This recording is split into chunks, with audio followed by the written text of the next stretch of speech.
السلام علیکم، آپ دیکھ رہے ہیں بول نیوز، میں ہوں مونس رضا اور میں ہوں شمائلہ ارشد۔ ہیڈ لائنز آپ نے دیکھی۔ سب سے پہلے اہم خبر یہ ہے کہ بیروت پر اسرائیلی حملہ نہیں ہونا چاہیے تھا۔ امریکی صدر ڈونلڈ ٹرمپ لبنان پر اسرائیلی کے حالیہ حملے پر شدید برہم ہوئے۔ ٹروتھ سوشل پر بیان دیا کہ لبنان پر اسرائیل کے مزید حملے نہیں ہونے چاہیے۔ ہم ڈیل کے بہت قریب ہیں، لبنان سمیت خطے میں امن قائم ہوگا۔ تمام فریقین کو تحمل کا مظاہرہ کرنا چاہیے۔ اسرائیل پر ہونے والے حملے میں کوئی بھی شخص ہلاک یا زخمی یا متاثر نہیں ہوا تھا۔ حملے کے جواب میں اسرائیل نے جو کارروائی کی وہ بے معنی تھی۔ چھوٹے واقعے کو مشرق وسطیٰ میں امن کے انتہائی اہم عمل میں رکاوٹ نہیں بننا چاہیے۔ ایسے معاہدوں کے بہت قریب ہیں جو لبنان سمیت خطے میں پائیدار امن لائے گا۔ بیروت پر اسرائیلی حملے، ایرانی حکام پھٹ پڑے، امریکی یقین دہانیوں پر سوالات اٹھا دیے۔ ایرانی پارلیمنٹ کے اسپیکر محمد باقر کلیباف نے کہا ہے کہ حملہ ظاہر کرتا ہے کہ امریکہ یا تو اپنے وعدوں پر عمل کرنے کی صلاحیت نہیں رکھتا یا اس میں سنجیدہ نہیں۔ ایسے حالات میں کسی بھی سفارتی عمل کو آگے بڑھانا ممکن نہیں۔ دوسری جانب ایرانی عسکری قیادت نے بھی سخت رد عمل دیتے ہوئے خبردار کیا کہ بیروت میں حزب اللہ کے ٹھکانوں پر حملہ بغیر جواب کے نہیں رہے گا۔ ایرانی فوج کے جوائنٹ کمانڈنٹ محمد جعفر اسدی نے کارروائی کو اسرائیل کی ایک نئی اشتعال انگیزی قرار دیا۔ ایران لبنان کے خلاف اسرائیلی جارحیت پر سیخ پا، ایران امریکہ معاہدہ خطرے میں پڑنے کا اندیا۔ ایکسیوس نے ایرانی مذاکرات کاروں کے حوالے سے بڑی خبر دے دی۔ امریکی صحافی باراک ریوٹ نے لکھا کہ بیروت پر اسرائیلی حملہ امریکہ کے ساتھ متوقع معاہدے کو خطرے میں ڈال سکتا ہے۔ اسرائیل کی کارروائیاں خطے میں کشیدگی بڑھا رہی ہیں اور یہ ایسے وقت میں ہو رہی ہیں جب واشنگٹن اور تہران کے درمیان ایک بڑے معاہدے کی جانب پیش رفت جاری ہے۔ ایرانی حکام کا موقف ہے کہ اگر اسرائیلی حملے جاری رہے تو یہ صرف مذاکرات متاثر ہوں گے بلکہ خطے میں جاری سفارتی کوششیں بھی ناکام ہو سکتی ہیں۔ مفاہمتی یادداشت پر دستخط کے بعد ایران آبنائے ہرمز کو فوری کھول دے گا۔ ایرانی عہدیدار کی برطانوی خبر ایجنسی رائٹرز سے گفتگو۔ رائٹرز نے ایرانی عہدیدار کے حوالے سے دعویٰ کیا ہے کہ امریکہ ایرانی بندرگاہوں پر اپنی بحری ناکہ بندی ختم کر دے گا۔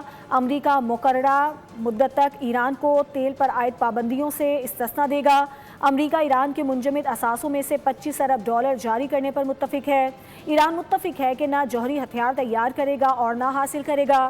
یورینیم افزودہ کرنے کے طریقہ کار اور دونوں فریقین کی منظوری کے بعد آئندہ 7 دنوں میں حتمی معاہدے پر گفتگو ہوگی۔ جنگ بندی کے باوجود لبنان میں اسرائیلی جارحیت جاری۔ جنوبی لبنان پر تازہ حملوں میں ٹاؤن میئر سمیت 3 افراد شہید ہوئے جبکہ متعدد زخمی ہو گئے۔ حزب اللہ نے اسرائیل کا ڈرون تباہ کرنے کی ویڈیو جاری کر دی۔ ادھر لبنانی حکام نے اسرائیل پر جنوبی سرحدی علاقوں میں کیمیائی ہتھیار استعمال کرنے کا الزام عائد کرتے ہوئے اقوام متحدہ کی سلامتی کونسل میں شکایت دائر کر دی۔ لبنان کا کہنا ہے کہ اسرائیلی حملوں میں 3 لبنانی فوجی بھی شہید ہوئے۔ مشرق وسطیٰ میں تیزی سے بدلتی صورتحال کے پیش نظر قطری وفد ایران پہنچ گیا ہے۔ ایرانی میڈیا کے مطابق وفد کی قیادت قطری وزیر اعظم کے مشیر شیر کر رہے ہیں۔ دورے کے دوران قطری وفد نے ایرانی حکام سے ملاقاتیں اور مشاورت کی ہے۔ ایرانی میڈیا کے مطابق دورے کا مقصد سفارتی عمل سے متعلق تازہ ترین پیش رفت کا جائزہ لینا ہے۔ نائب وزیر اعظم اسحاق ڈار کا ترک وزیر خارجہ حاکان فیدان سے ٹیلی فونک رابطہ ہوا۔ ترجمان کے مطابق اسحاق ڈار نے گزشتہ رات ترک وزیر خارجہ حاکان فیدان سے ٹیلی فون پر گفتگو کی۔ دونوں رہنماؤں نے امریکہ اور ایران کے درمیان مفاہمت کی جانب حوصلہ افزا پیش رفت کا خیر مقدم کیا۔ اسحاق ڈار اور ترک وزیر خارجہ نے امید ظاہر کی کہ مثبت پیش رفت خطے میں پائیدار امن و استحکام کی راہ کو ہموار کرے گی۔ پاکستان اور ترکی کا مزید پیش رفت پر قریبی رابطے میں رہنے پر اتفاق کیا گیا۔ دیگر خبریں شامل کریں۔ آپ کو بتائیں کہ ایم کیو ایم میں اندرونی اختلافات شدید ہو گئے۔ مصطفیٰ کمال اور خالد مقبول صدیقی آمنے سامنے آ گئے۔ حیدرآباد میں سربراہ ایم کیو ایم نے کہا کہ جن کو اختلافات کے ساتھ رہنے کی تمیز نہیں ان سے اتحاد نہیں ہو سکتا۔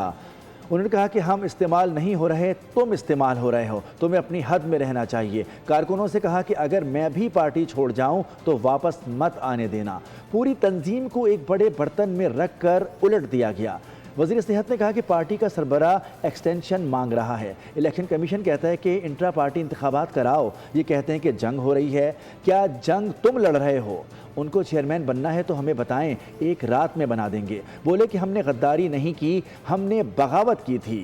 چھوٹے لوگوں سے ہمارے خلاف بیانات مت دلواؤ۔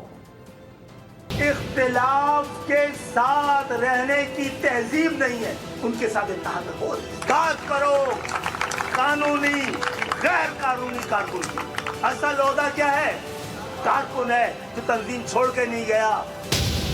ہم سمجھا رہے ہیں کہ سمجھ جائیں، قوم کو اس طرح سے گروی نہ رکھیں، ہم سے مشورہ ہو۔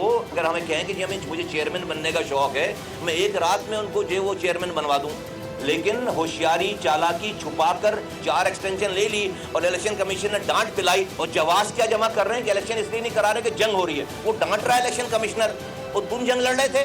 ایکسٹینشن والا لیڈر جو ہے وہ قوم کے حقوق نہیں دلا سکتا۔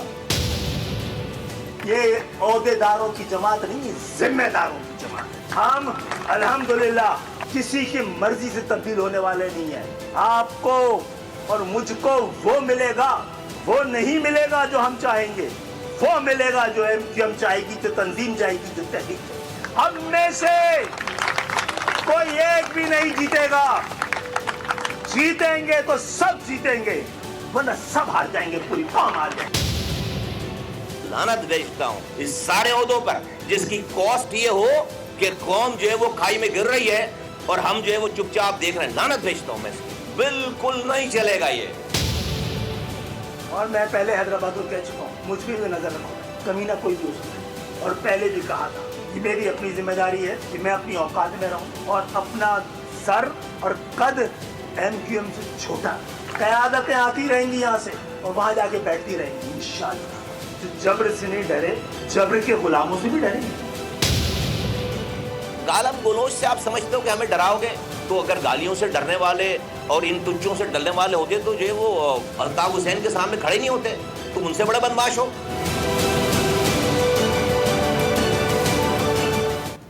MQM میں اگر انٹرا پارٹی الیکشن ہوں تو کارکردگی اور کردار میں میرا پلڑا سب سے بھاری ہوگا۔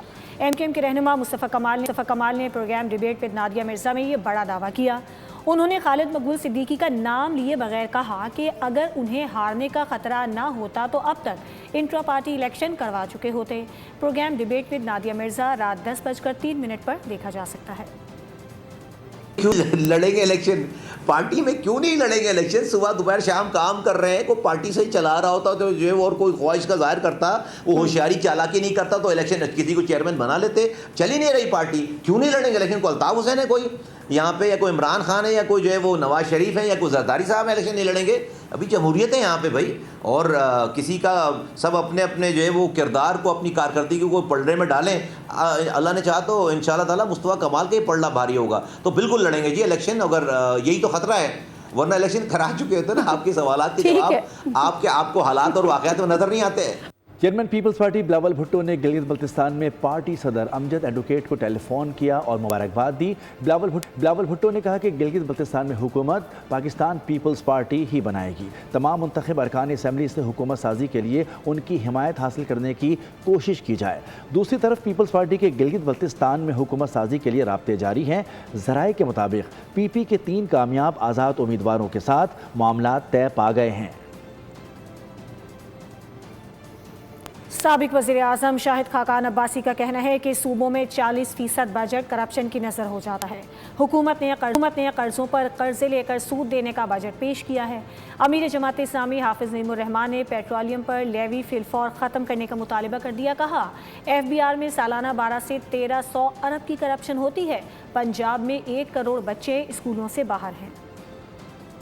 اپوزیشن کی جانب سے بجٹ پر تنقید کا سلسلہ جاری۔ پریس کانفرنس میں شاہد خاقان عباسی نے کہا کہ جب حکومت کے اخراجات بجٹ سے زیادہ ہوں تو ترقی کیسے ہوگی۔ کہا موجودہ حکومت نے 5400 ارب روپے قرض لیا، یہ لوگ 2460 ارب روپے ٹیکسز لگانے جا رہے ہیں۔ پینشن اور حکومت چلانے کے اخراجات جو ہیں حکومت کی کل آمدن کا 20% ہے، پھر ملک کیسے چلے؟ قرضہ ہے وہ 7200 ارب لے رہے ہیں، کل 8000 ارب لیں گے، پرسوں 10000 ارب لیں گے، بڑھتا جائے گا، اس کو حجم بڑھتا جائے گا۔ امیر جماعت اسلامی حافظ نعیم الرحمان نے پیٹرولیم پر لیوی فی الفور ختم کرنے کا مطالبہ کر دیا۔ کہا حکومت نے تعلیم کا بجٹ 0.8 رکھا، کسانوں کے حالات مخدوش ہیں لیکن حکمران جہاز خرید رہے ہیں۔ اتنا بڑا بجٹ بن رہا ہو اور پیٹرول کی قیمت کا کوئی تذکرہ ہی اس میں نہ ہو، بلکہ سب سے بڑی آمدنی کا ذریعہ پیٹرولیم کی لیوی کو بنا لیا جائے۔